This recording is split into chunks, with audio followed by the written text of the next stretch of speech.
Selamat siang Bapak Ibu dikasihi Tuhan. Ya, kita masih terbawa suasana Natal kita hari Jumat ya. Masih terbawa, saya masih merasa ini ibadah ini seperti masih Natalan gitu. Saya masih sangat luar biasa perasaan saya. Saudara-saudara, saya selalu memelihara sikap optimis dalam diri saya. Sehingga melihat setiap kendala sekalipun, saya merasa itu memang sesuatu yang bukan sesuatu yang bisa mengakhiri sesuatu dalam hidup kita gitu. Karena apa? Karena kita punya kebaikan Tuhan. Saya sudah pernah katakan pada kita saudara, pada minggu lalu kalau nggak salah, mengapa tiba-tiba saya katakan pada panitia, bahwa tema Natal kita adalah goodness of God, kebaikan Tuhan. Karena seringkali saudara yang terjadi di hidup kita itu begini, kita selalu fokus kepada kesulitan, kepada persoalan, kepada masalah, tapi kita kadang-kadang tidak jujur untuk mengakui bahwa nyatanya kan bisa kita lewati. Kan bisa kita lewati tahap-tahap itu. Walaupun ketika pergumulan kita alami, kita merasa aduh, tapi nyatanya lewat. Seandainya kita disuruh bercerita, berapa hal kesulitan yang saudara hadapi, yang saudara bisa lewati. Dan harusnya inilah yang kita jadikan sebagai ukuran bahwa ternyata Tuhan itu baik. Tuhan itu baik. Tetapi saudara, hidup ini tidak sebatas hanya menikmati kebaikan Tuhan, dalam setiap kesulitan kemudian selesai puji Tuhan. Ada kesulitan selesai puji Tuhan. Enggak. Tuhan mau hidup kita itu progresif. Lebih dari hari-hari yang lalu, lebih dari bulan yang lalu, lebih dari tahun yang lalu. Jadi kita itu naik. Karena itulah hari ini saya tadi malam, jujur saya diingatkan Tuhan pada firman Tuhan tentang berbuah lebih banyak berbuah. Hidup kita sudah berbuah, tapi Tuhan ingin lebih banyak berbuah. Karena apa saudara? Kalau saudara lihat, saya coba ajak saudara mengingat ketika Yesus memberikan perumpamaan tentang talenta.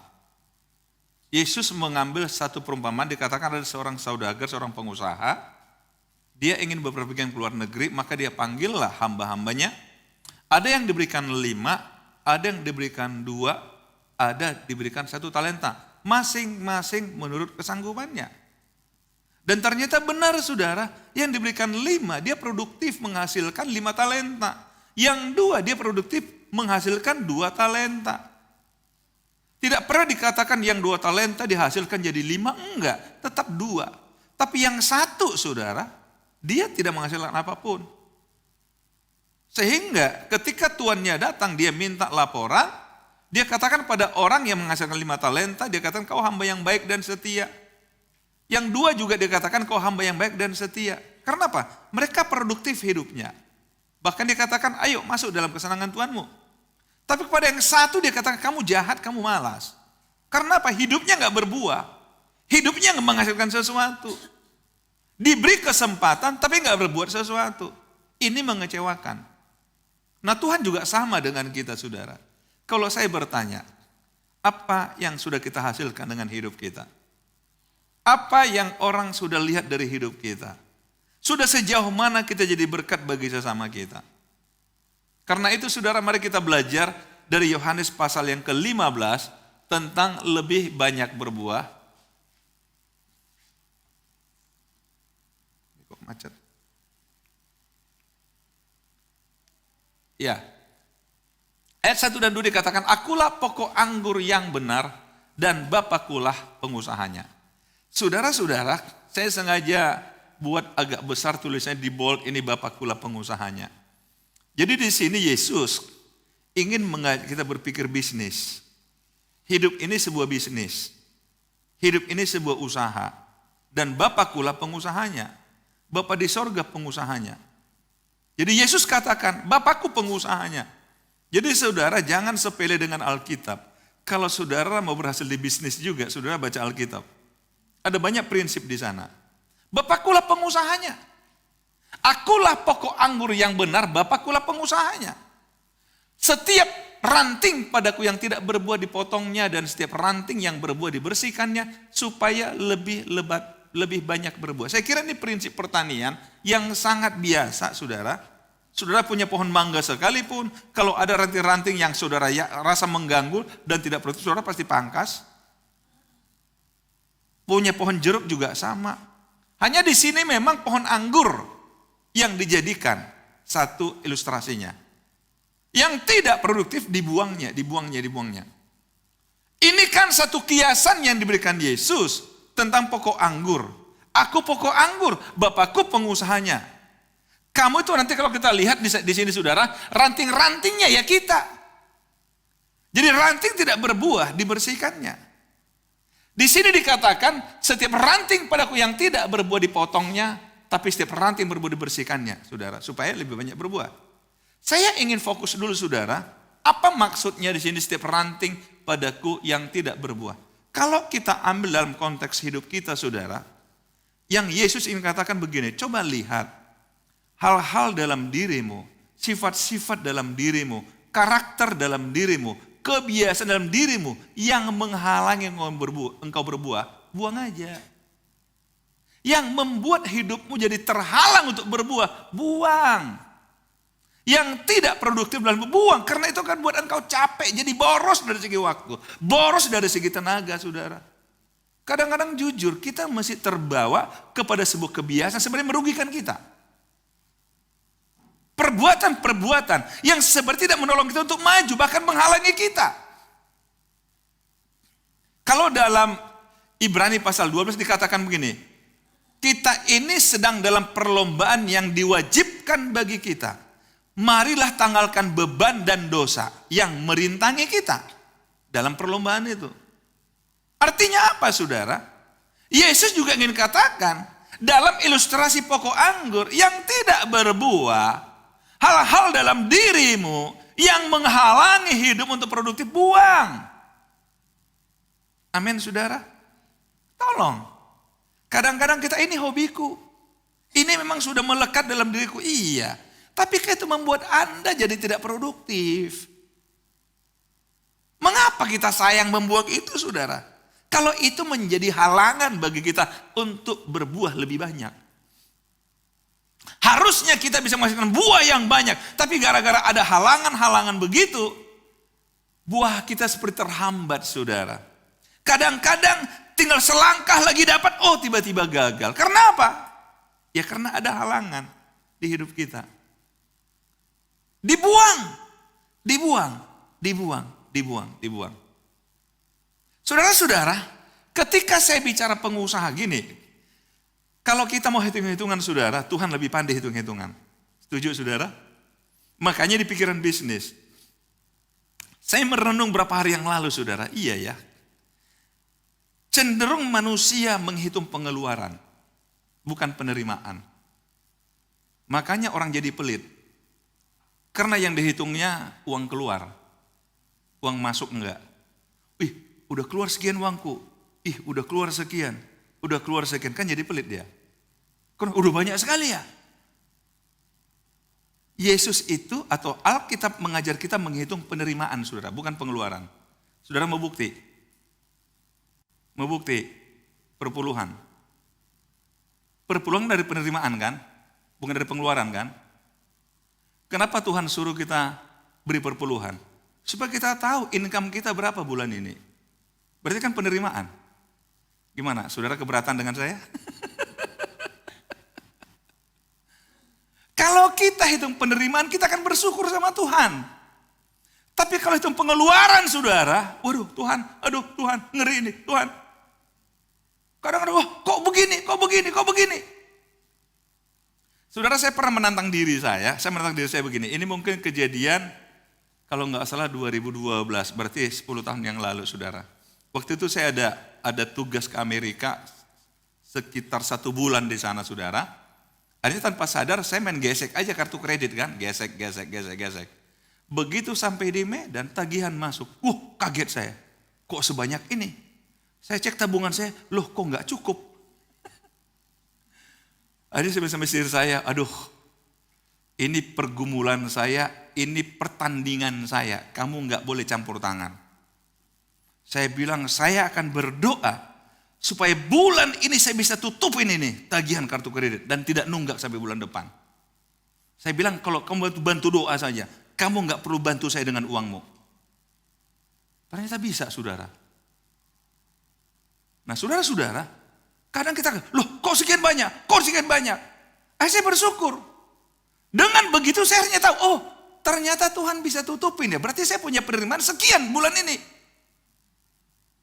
Saudara-saudara, jadi cara Tuhan berbisnis seperti itu.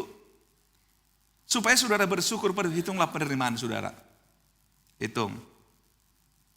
Amin saudara. Jangan cuma pengeluaran dihitung. Tapi penerimaan saudara. Kalau saudara punya bisnis, coba hitung income-nya saudara. Jangan cuma gaji karyawan yang dihitung. Tapi hasil produksi nggak dihitung saudara. Tapi tolong, itu buat kita bersyukur. Buat kita bersyukur. Beberapa pengusaha beri kesaksian kepada saya. Salah satu adik saya saudara.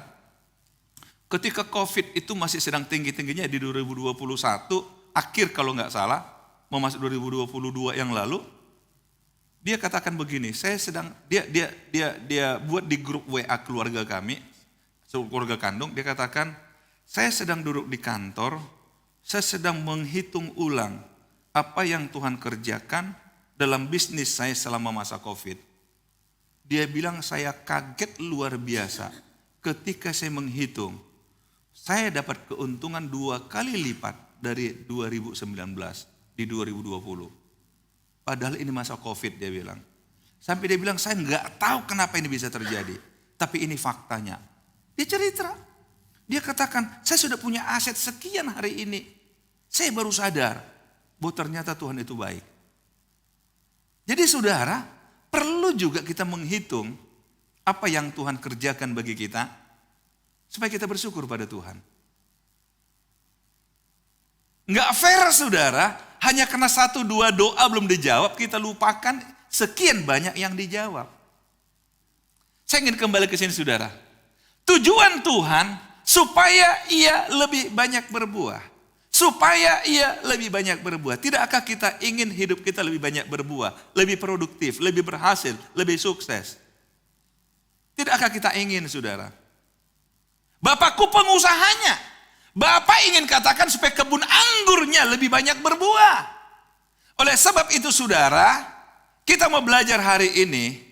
Ada berapa hal yang Yesus ajarkan supaya hidup kita berbuah lebih banyak. Yang pertama adalah setiap ranting yang berbuah dibersihkannya supaya ia lebih banyak berbuah. Kamu memang sudah bersih karena firman yang telah kukatakan kepadamu.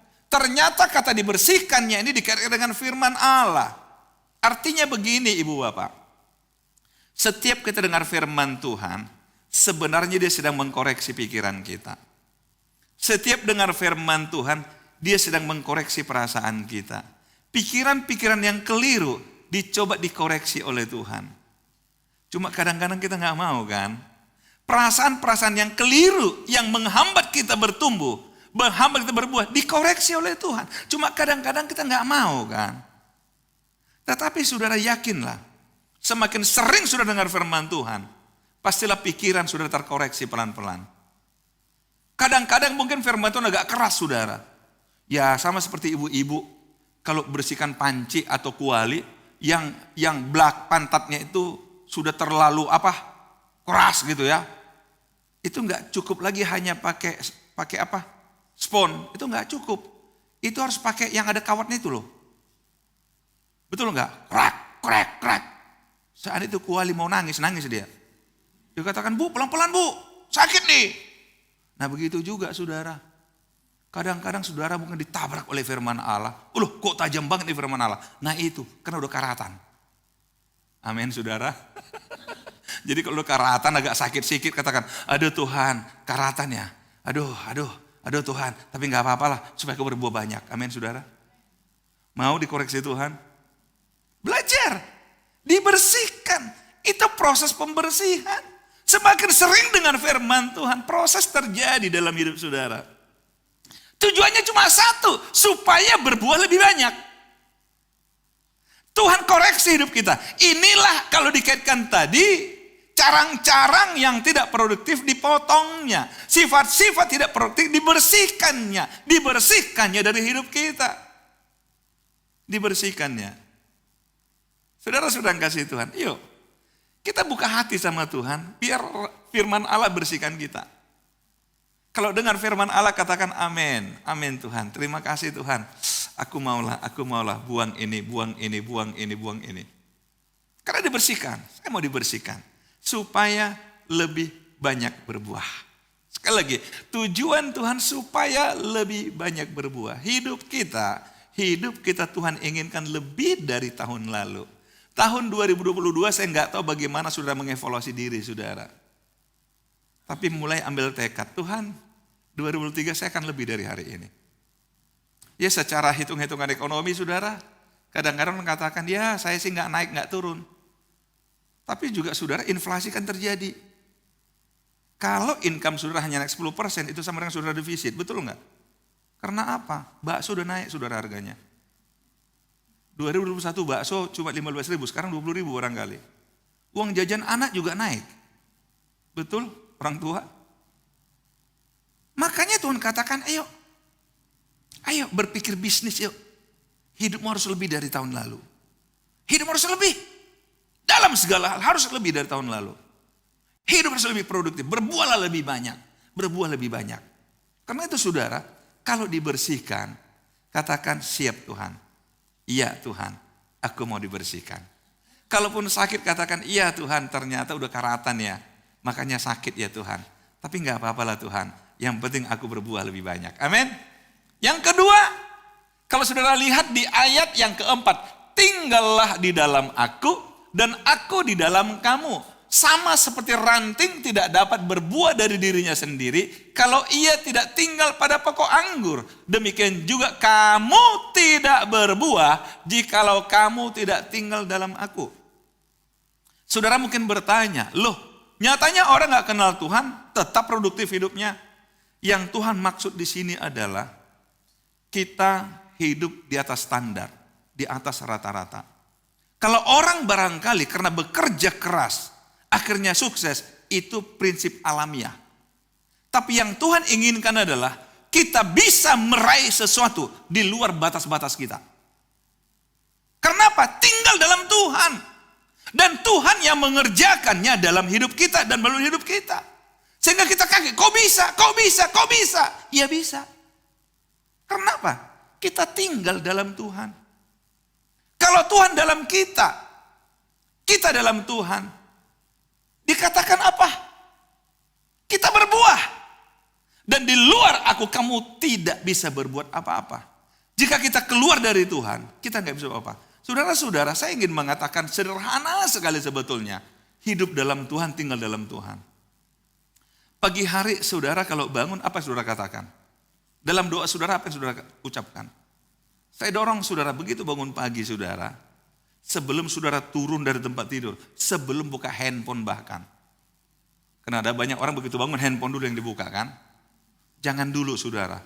Begitu handphone dibuka, pikiran saudara terganggu. Sebelum engkau lakukan itu, coba ambil waktu sejenak aja. Tuhan terima kasih sepanjang malam engkau sudah jaga aku. Engkau berikan aku tidur yang nyenyak. Dan pagi ini aku bangun dengan kesegaran. Terima kasih Tuhan. Biarlah sepanjang hari ini engkau berkati aku, engkau sertai aku. Bila perlu saudara beritahukan sama Tuhan apa jadwal saudara sepanjang hari. Tuhan jam sekian aku akan mengerjakan ini. Jam sekian akan ketemu si A. Jam sekian akan begini. Sampaikan sama, sertai aku Tuhan. Saya percaya saudara, ketika saudara katakan itu sepanjang hari saudara melangkah dengan optimis. Karena engkau sudah bersama dengan Tuhan. Amin saudara. Sehingga kalaupun ada sesuatu terjadi, saudara katakan apa? Yang penting saya kan sudah minta Tuhan sertai aku di sini. Pasti Tuhan menolong aku. Saya bangga dengan anak-anak Tuhan, saudara kadang-kadang tiba-tiba katakan, aduh terima kasih Tuhan, puji. Padahal gak ada apa-apa. Tiba-tiba terima kasih Tuhan, puji Tuhan. Itu menunjukkan bahwa dia dengan tentu dekat. Amin saudara. Saya pengen tanya saudara, satu hari saudara berapa kali nyebut nama Tuhan? Jangan katakan 3 kali. Itu ketika doa sarapan, doa makan siang, dan doa makan malam. Lebih dari situ ada enggak nyebut nama Tuhan? Gimana saudara? Nggak rugi. Nggak rugi saudara. Karena begitu kita sebut nama Tuhan, maka Tuhan bersama dengan kita. Itu membuktikan bahwa kita dekat dengan Tuhan. Dekat dengan Tuhan, dekat dengan Tuhan. Amin saudara. Saya dorong saudara, mulailah hubungan dengan Tuhan dibuat lebih dekat. Tujuannya cuma satu, supaya berbuah lebih banyak. Untuk kita juga kok. Supaya berbuah lebih banyak. Makasih Tuhan, makasih Tuhan. Lagu tadi yang jadi lagu tema Natal kita, tadi coba lihat. Bahkan setiap tarikan nafas, kita harus ingat ada Tuhan bersama dengan kita. Dari mulai bangun tidur, sampai akhirnya kita berbaring kembali. Tuhan itu baik bagi kita. Amin saudara, artinya apa? Jangan ada satu waktu, satu detik pun bahkan engkau terpisah dari Tuhan. Amin saudara, amin. Mulailah biar Tuhan kuasai hati dan pikiran saudara. Supaya sepanjang hari saudara menikmati kebaikan Tuhan, kebaikan Tuhan, kebaikan Tuhan, kebaikan Tuhan. Dan hidupmu juga produktif, berbuah lebih banyak, berbuah lebih banyak, berbuah lebih banyak. Saya ingat saudara, kebetulan sini ada beberapa barangkali yang mengatakan, wah saya kan sudah usia sekian masa mau berbuah lagi. Saya ingat saudara, ketika UPH di Medan itu dimulai dulu, Mukhtar Riyadi kasih sambutan atau dalam sambutannya dia cerita begini. Tahun ini usia saya sudah 86. Tapi saya masih punya 4 cita-cita. Yang saya berdoa supaya sebelum 90, cita-cita saya yang 4 ini tercapai. Kemudian dia katakan, kenapa saya katakan 90? Dia cerita, teman saya mantan Perdana Menteri Singapura, Lee Kuan Yew, dia katakan sama saya begini, kalau kamu punya cita-cita, selesaikan sebelum 90. Karena kalau 90, pikiran kita udah mulai berubah. Memori kita sudah mulai terganggu. Jadi sebelum terganggu, tolong selesaikan. Sebelum 90. Makanya saya akan kejar cita-cita saya. Sebelum 90 dia katakan. Saya berpikir, Mukhtar Riyadi, apa dia nggak punya? Umur 86 masih punya 4 cita-cita. Halo? Jangan katakan saudara nggak punya cita, bapak ibu nggak punya cita lagi. Bagi saya, selama Tuhan kasih saya nafas, saya harus punya cita-cita di hidup ini. Artinya apa? Saya tetap punya kerinduan untuk berbuat sesuatu. Satu ketika saudara, saya dapat tamu dari Jakarta, saya nggak kenal dia, tapi tiba-tiba dia telepon saya, Pak, kenalkan saya ini, kita nggak pernah ketemu dan memang kita nggak saling kenal. Tapi saya nginap di Hotel X, dia sebut satu hotel di Medan, Bapak bisa ketemu saya. Saya dapat nomor Bapak itu dari teman saya, juga seorang pengusaha di Jakarta. Kami ketemu. Ngobrol hanya bersama, dia katakan, Pak boleh nggak bawa saya keliling Medan? Saya bilang ngapain? Iya, saya baru pertama ke Medan Pak. Siapa tahu pikiran saya terbuka mau buka bisnis apa di Medan. Karena katanya Medan menjanjikan loh Pak, peluangnya bagus. Ya kita jalan. Saya bilang sama dia begini, Pak pasti punya teman-teman di Medan. Punya. Kok Bapak nggak ngajak mereka untuk keliling, untuk bicara bisnis? Dia bilang, Pak kalau saya ajak mereka akan arahkan saya untuk kepentingan mereka Pak. Kalau pendeta kan nggak punya kepentingan. Oh gitu ya. Jadi dia kepengen objektif melihat. Nah saudara, pikiran pendeta karena bukan pikiran bisnis. Saya katakan, Pak, Bapak umur berapa? Dia bilang 65 waktu itu. 65 Pak ya? Oh. Pak, kenapa Bapak mesti ekspansi ke Medan Pak? Bapak kan udah punya bisnis banyak. Kalau saya berpikir Pak, seandainya saya Pak, saya punya uang 10 miliar, saya depositoin aja Pak. Waktu itu masih dapat 10% per tahun deposito. Ini kejadian sekitar 20 tahun lebih yang lalu. Saya pikir begini, Pak, saya ajarin dia. Kalau Bapak taruh 10 miliar di bank, berarti kan Pak 1 miliar setahun. 1 miliar bagi 12 Pak, 85 juta. Masa Bapak nggak bisa 85 juta? Dia dengar saya dengan sabar. Tapi setelah itu udah Pak, udah. Dia tepuk bahu saya, Pak Pendeta, kalau berpikir begitu minta mati aja Pak. Minta mati aja Pak, dia bilang. Saya cuma punya prinsip satu Pak, selama saya hidup, saya harus berbuat sesuatu, bukan untuk saya Pak. Kalau untuk saya benar yang Bapak bilang, tetapi siapa tahu saya buka usaha di Medan, orang Medan diberkati. Wow, saya diam saudara. Pikiran pendeta nggak sama dengan pikiran bisnis. Ternyata ada pengusaha berhati pendeta. Pendeta coba berhati pengusaha tapi salah. Saudara, menarik bagi saya. Kalau saya buka di Medan Pak, bukan lagi kepentingan saya. Tapi orang Medan itu diberkati. Karena saya tahu kalau Tuhan kasih saya nafas, saya harus berbuat sesuatu Pak. Wow, saya bilang. Coba lihat saudara. Tapi saya ingin kembali mengatakan, yuk tinggal dalam Tuhan. Yang ketiga saudara, jikalau kamu tinggal dalam aku dan firmanku tinggal dalam kamu. Jadi yang pertama kedua digabungin saudara. Kita tinggal dalam Tuhan, firmannya dalam kita, membersihkan kita. Mintalah apa saja yang kamu kehendaki dan kamu akan menerimanya. Luar biasa bukan? Minta apa saja yang kamu kehendaki. Tapi kalau kamu tinggal dalam aku dan firmanku dalam kamu. Bahkan dikatakan begini, dalam hal inilah Bapakku dipermuliakan. Jadi Tuhan punya kepentingan lewat hidup kita. Yaitu jika kamu berbuah banyak dan dengan demikian kamu adalah murid-muridku. Tuhan punya kepentingan untuk kebersihan kita saudara. Ketika hidup kita semakin jadi berkat. Tuhan katakan kamu muridku. Tuhan buat kita berbuah banyak. Ternyata di situ Tuhan dimuliakan. Kalau anak-anak Tuhan diberkati, Tuhan dimuliakan. Apalagi kalau anak Tuhan menjadi berkat bagi orang lain, Tuhan dimuliakan. Amin saudara. Itu yang Tuhan mau. Berapa banyak anak Tuhan yang siap menjadi berkat bagi dunia ini saudara? Berapa banyak? Saya berharap kita mau. Dan kita katakan, sudah waktunya aku menjadi berkat. Sudah waktunya aku memberkati. Sudah waktunya aku berbuah banyak. Supaya orang menikmati kebaikan-kebaikan dari hidupku. Supaya orang menikmati berkat dari hidupku. Amin saudara. Setidaknya mari kita katakan pada Tuhan, saya ingin berbuah lebih lagi. Kalau untuk diri saya mungkin udah cukup Tuhan. Tapi saya ingin lebih lagi. Supaya bisa berbuat lebih lagi bagi orang lain. Amin saudara. Ini doa saya kepada Tuhan pada siang ini saudara. Dan kiranya doa kita bersama. Mengakhiri tahun ini. Coba kita evaluasi ke belakang. Dan kita katakan Tuhan 2023. Aku ingin berbuah lebih dari 2022. Amin. Tuhan Yesus memberkati kita.